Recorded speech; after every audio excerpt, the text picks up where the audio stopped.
I'm Dr. Parikh. This is the intelligence chapter from the Meyer textbook for Gen Psych 2.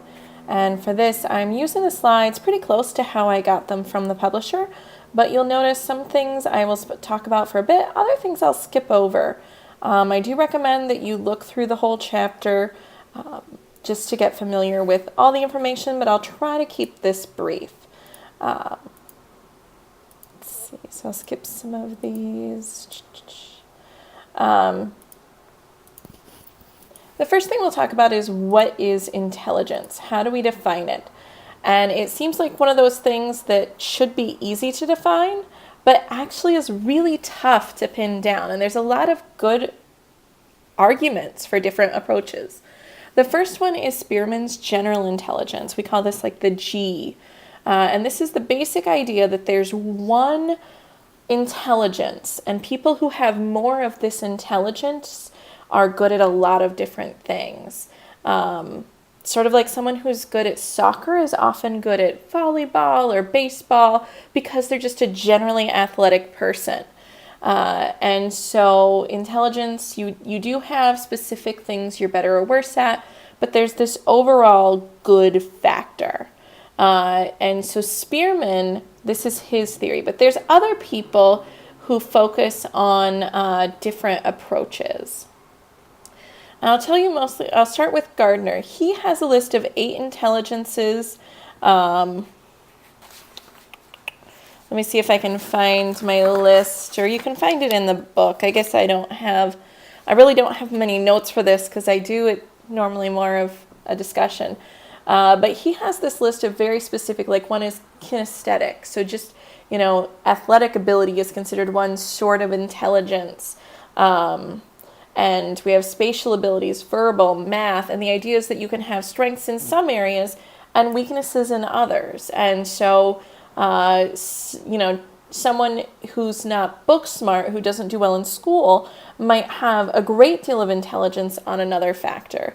This one's a little warmer and fuzzier. It's kind of like we all get to win.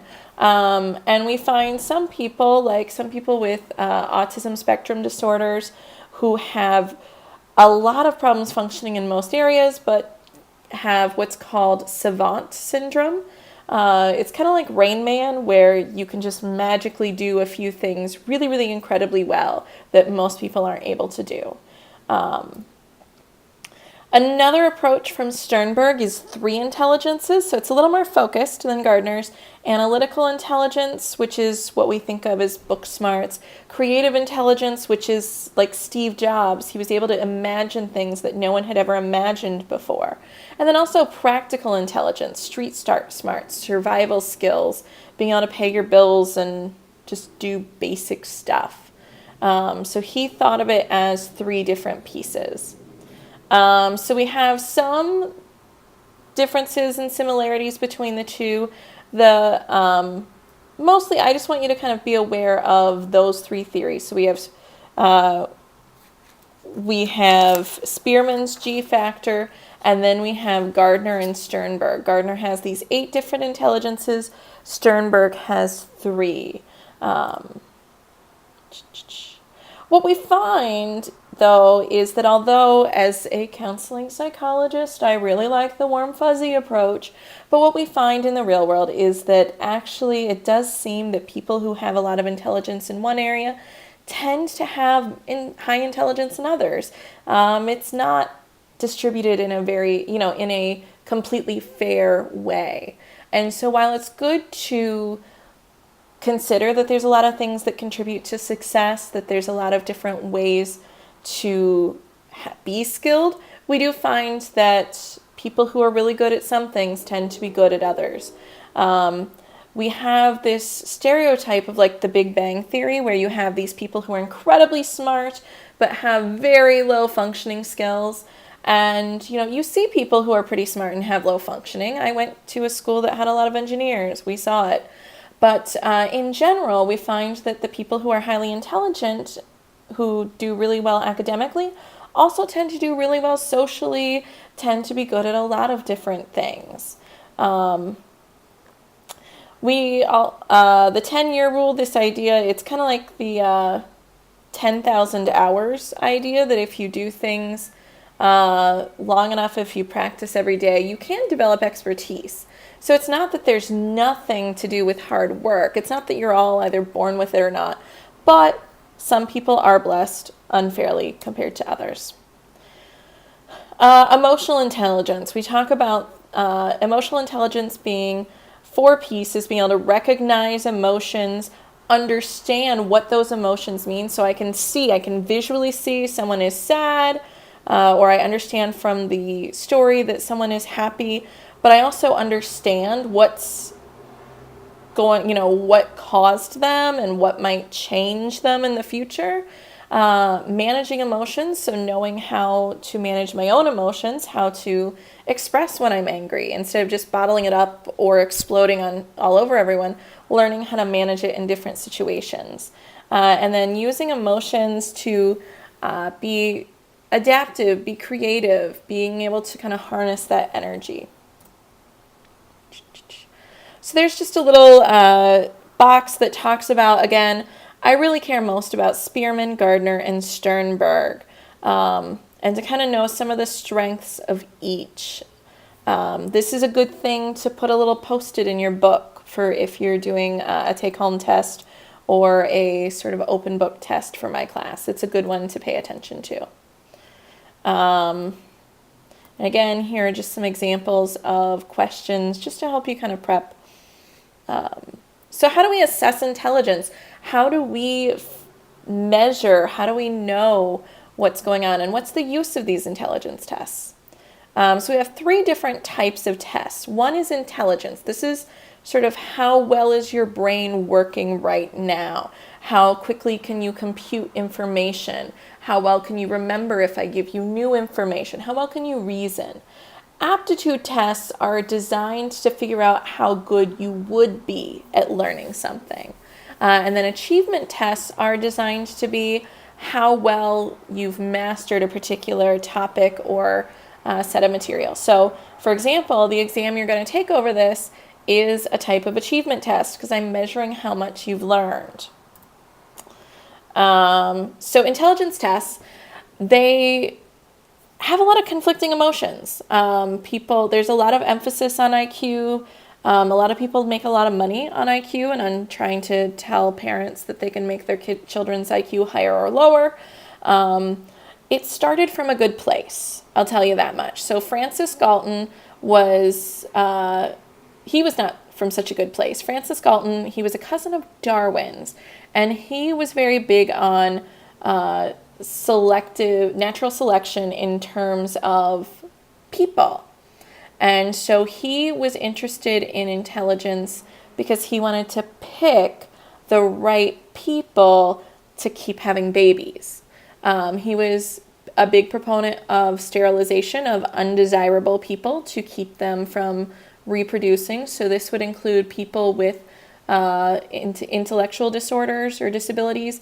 It would also include pretty much anyone you didn't like. Maybe someone who was just real poor and you didn't want them to have more children. And so the government would force that person to be sterilized so they couldn't have any more children.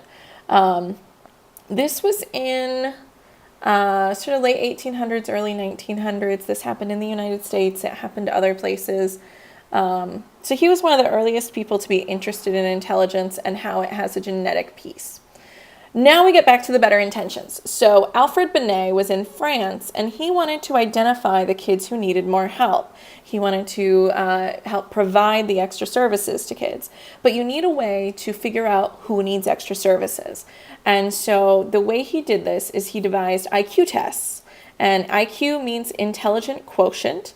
And it's quotient because we actually, we use a quotient. You can see here at the bottom of the slide, there's a formula. IQ equals mental age over chronological age. And so the example here is a child who, so what he did was he established what kinds of tasks children should be able to do at different ages. And so, for example, if dividing 2-digit numbers by each other is something that kids should do by the age of 10, then he would assign a mental age of 10 for kids who could do that particular task. Same thing, with words. He would see which words the average 10-year-old knows. And so if a kid knew all those words, the kid got the mental age of 10. And in this case, we have a kid whose actual chronological age is 8. So this is a kid who is advanced for his or her age, and so he or she gets an intelligent quotient of 125. Now 100 is normal. So if this kid was 10 years old and was doing work at a 10-year-old level, then they are 100. They're normal. Normal is good. And in this case, the child is advanced, so it's 125. Now, if it was the flip side, if it was a kid who was actually 10 years old, but was only able to do work at the level of an 8-year-old, then we would see an IQ that is lower than 100. In that case, it would be 80, because it would be 8 out of 10 times 100. So Binet really wanted to identify these kids who needed extra help. He started in France. He partnered up with Louis Terman, who was at Stanford at the time, and that's how we get the term Stanford-Binet IQ scale. And that was the first one, but there's been a lot of play with it. The one that is used most commonly to measure IQ now is the Wechsler scales, and we have one for adults and one for children. So anyone 16 or older can take the Wechsler Adult Intelligence Scale, and I believe that's on the 5th version. And anyone who is 18 or younger takes the Wechsler Intelligence Scale for children, the WISC. And 16 to 18-year-olds can go either way. And this test has 4 different pieces. And it measures different pieces of intelligence, and I'll talk in a minute about when that's useful to have. One thing that I want to focus on right now, I'm going to make it bigger for a minute actually, is this chart. One thing that we notice is that over time, intelligence scores have been going up. And we're not entirely sure why. Part of it is practice effects. We take intelligence tests a lot. We take aptitude tests a lot. And so part of it is just we've gotten a lot better at it. But we also find, that's not the total explanation. So every so often, and you see it's quite a bit. It's over 25 points since the test was started, which is a huge range.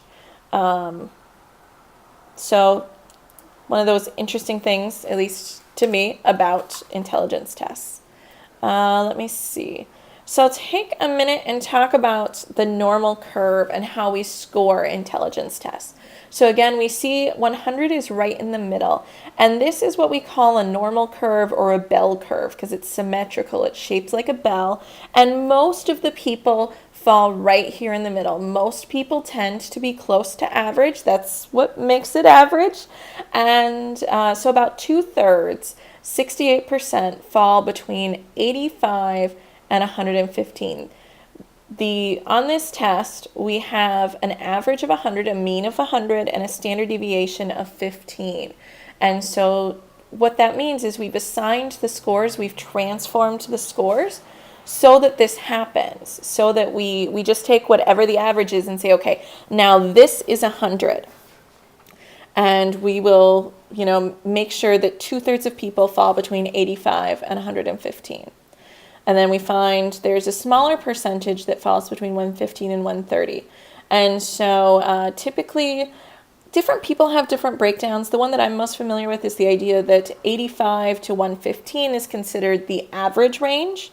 And then from 115 to 130 is considered sort of above average. And then above 130 is considered gifted.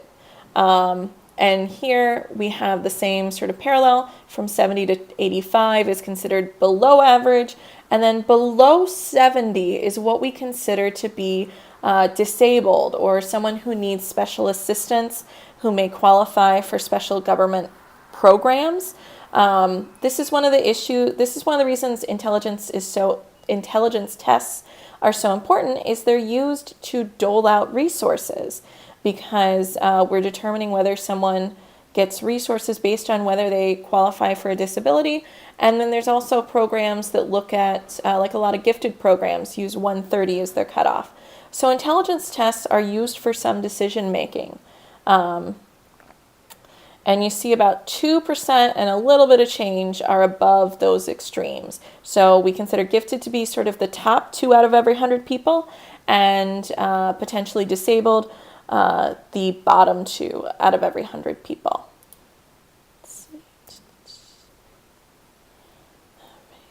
Let me go back for a minute because I want to make sure that I spend some time to talk.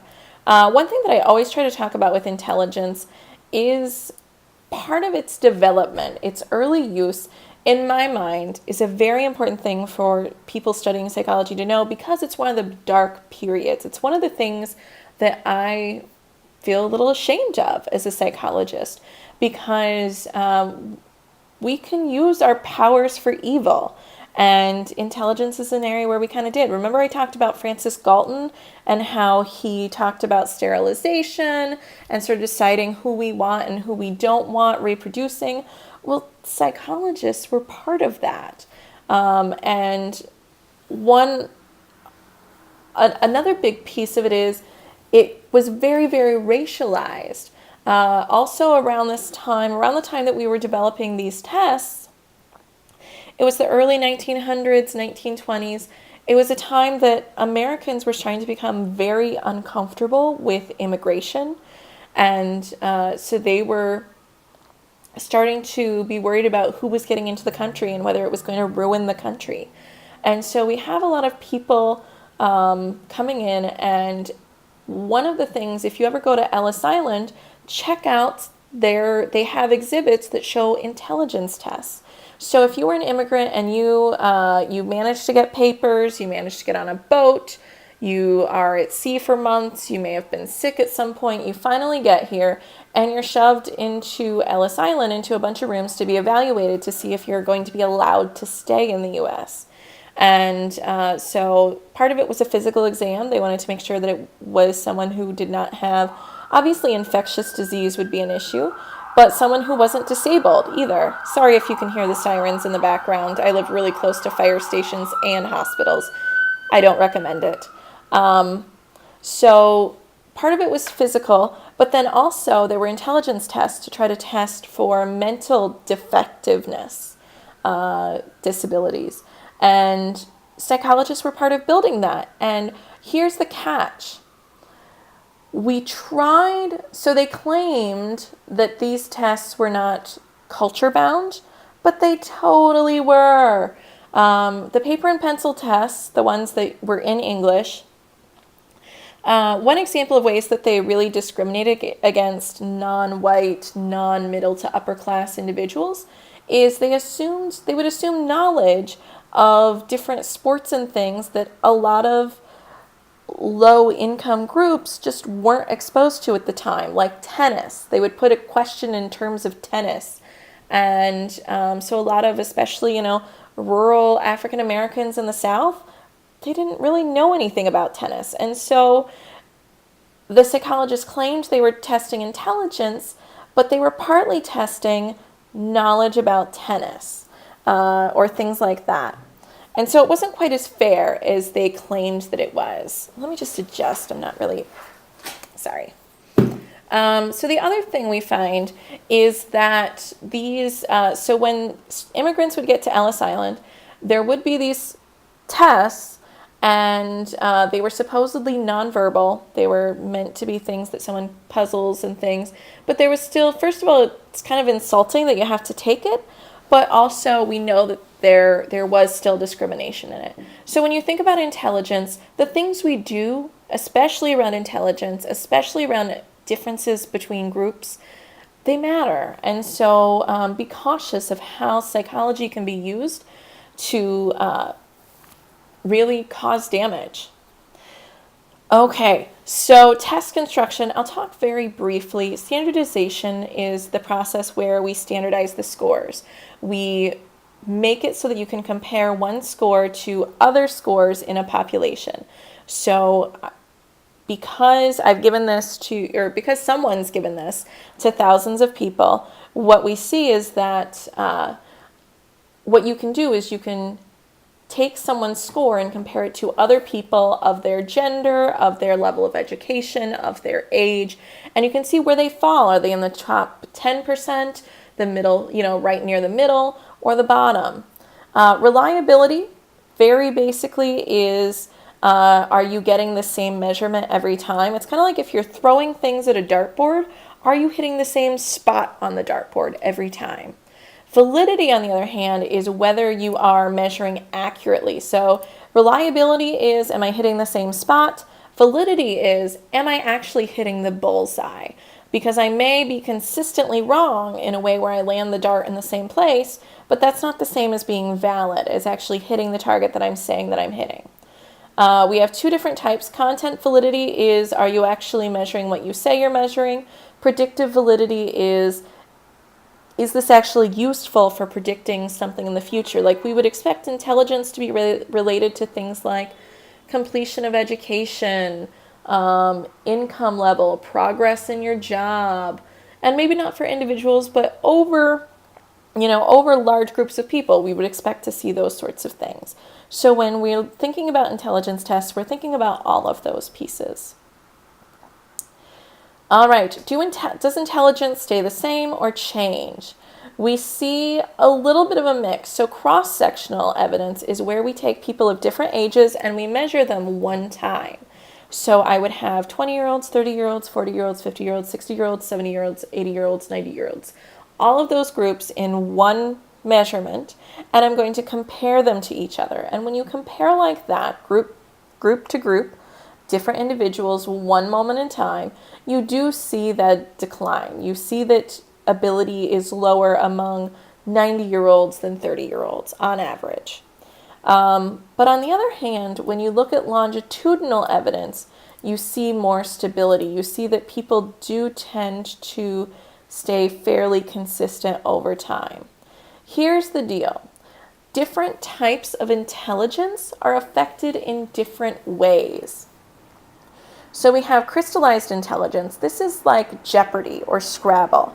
If you ever play your grandma at Scrabble, she probably hands your butt to you back at the end of the night. So crystallized intelligence is like information. It's your area of expertise. Like, I go to the most wonderful veterinarian in the world, and he's fairly old, but because he continues to practice every day, I have no question that he is extremely competent at what he does. Now, if he and I were to compete at a new video game that neither of us had played, I'm probably going to beat the pants off of him because that's focused more on fluid intelligence. It's also based on reaction time. Younger people tend to be older people at things related to reaction time. My 10-year-old nephew can probably beat me at a lot of reaction time stuff, actually. But fluid intelligence, in general, learning new information, I may do better than my vet, even though he is amazing at the things that he has expertise in. Okay. Let's see. I think I'm going to skip that slide. You can get it from the book. So intelligence. So intellectual disability. My soapbox, I am very big on removing the phrase mental retardation from vocabulary. Intellectual disability has been the standard in the field for a while. It's been part of our official DSM, Diagnostic and Statistical Manual, for quite some time. I believe in, 2014, the U.S. Supreme Court officially, never mind, that's a different one. I think it was 2011, there was a federal law that stated we need to move over to using intellectual disability. So it seems awkward at first if you aren't used to using it, but the more you practice, the more naturally it comes. I'm also huge on please don't use the word retarded as a verb for really anything. It's really hurtful to people who have a disability, or especially to the family members, the people who care about someone who has an intellectual disability. It's something that's really personal for me. I have a family member with an intellectual disability, and I know those who are closest to her are very sensitive to the language that other people use. Okay, so to be diagnosed with an intellectual disability, we talked about 70 or below, which is 2 standard deviations below average. That's about the bottom 2%. That's one piece. But you also need to show difficulty in adapting to normal demands of independent living. Now, this is really common with any sort of diagnosis. It's not enough to just say that you have the symptoms, you have to show impairment.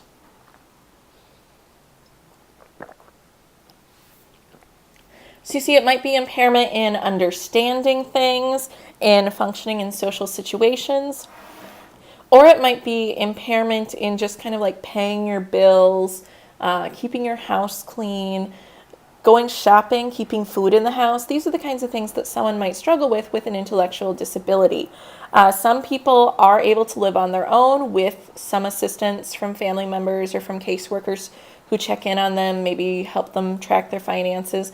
Other people are dependent on family members. The person in my family is going to need to be taken care of for as long as she lives. See, Down syndrome is one of the most common causes of intellectual disability. It's a genetic disorder. It can be diagnosed, even, I believe, in the womb it can be diagnosed. It comes with a lot of other features, including health issues. Like the person in my family has some health issues, has difficulty, has like some heart disease and heart problems. Traditionally, 70 has been the strict guideline. The U.S. Supreme Court has said, it's not really fair to use 70 as a hard cutoff. Instead, you should consider the whole person, the whole situation. Excuse me. So someone with like a 71, 75, something like that might still be eligible to be diagnosed with an intellectual disability. Remember that there's a lot of services and funds and help that can come with a diagnosis like this, particularly in the education process, but even in an ongoing way. There's always a lot of money involved with diagnosing disability, and so it gets really controversial. And I will skip the last couple points there. So I will let you read some details in the book, but the basic idea is, as with most things in psychology, when you say, well, is it genetics or is it the environment, we find that it's a little bit of both. We know that the way that I like to think about it is that the way that makes sense to me based on the best research is that you are born genetically with a range. You kind of come out with more or less a bottom end and a top end, as long as nothing goes wrong, as long as you don't have some brain injury or an illness. Kind of a top end and a bottom end. But your environment has a big role in where you end up in there. If you're in an environment where your caregivers are always stressed, there's not really much money for books or trips to the library, there's not really a lot to stimulate you in your environment. Maybe you're not really getting good nutrition either, which certainly doesn't help. You may end up closer to the bottom end of that range. Whereas if you're in a rich, stimulating environment, you're being read to and talked to a lot, we find that just the amount of words that an infant hears as they're developing has an effect on their intelligence. And so that rich environment can help you end up closer to the top of that level. Now, our best understanding is that it's not infinite. It's not like, well, if we give our child all the things, the child will become a genius. Yay. Instead, we find that the child can reach their potential, which is partly dependent on their genetics. So it's tough. It's not straightforward, one or the other, as with most things. It's complicated because often you're usually raised by the people who created you, and so you've got both going on. But we know that both genes and environment do play a role. One thing that's interesting, we find that mother's intelligence has a lot to do with the way the mother parents early children. So the more years of education a woman has, the more words she uses with her infant, which then influences her infant's intelligence later.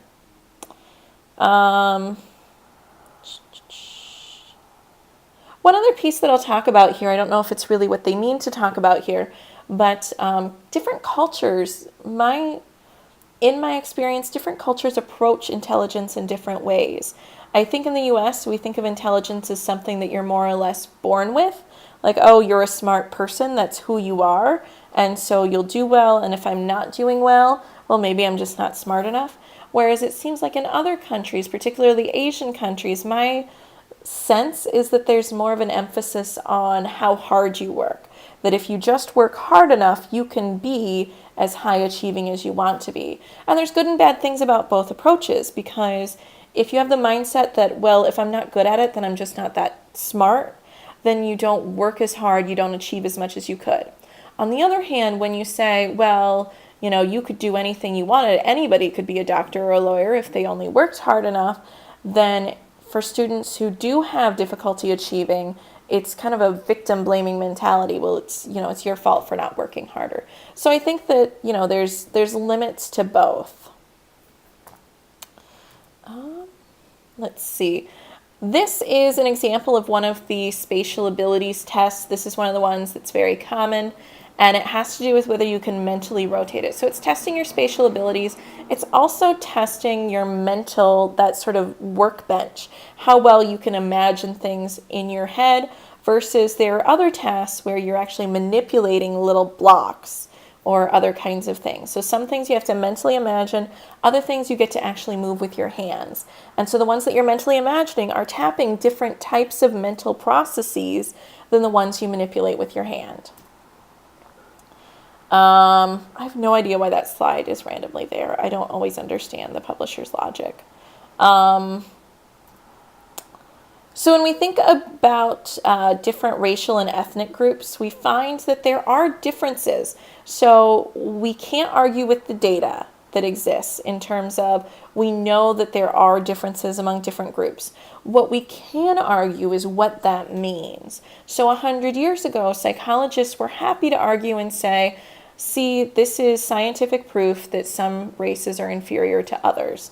And that's baloney. It's hogwash. It's other words that I shouldn't say on a recording.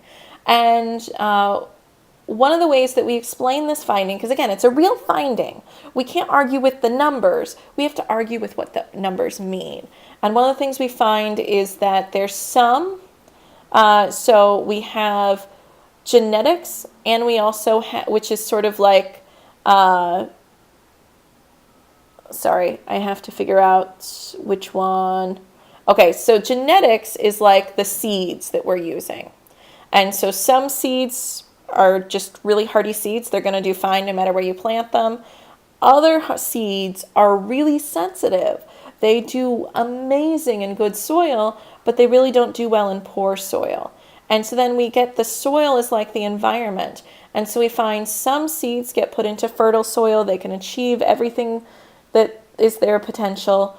Other seeds get in poor soil, and some of them are still gonna do okay, but even the ones that do best in the poor soil, they just don't look as good as sort of the sad flowers from the good soil.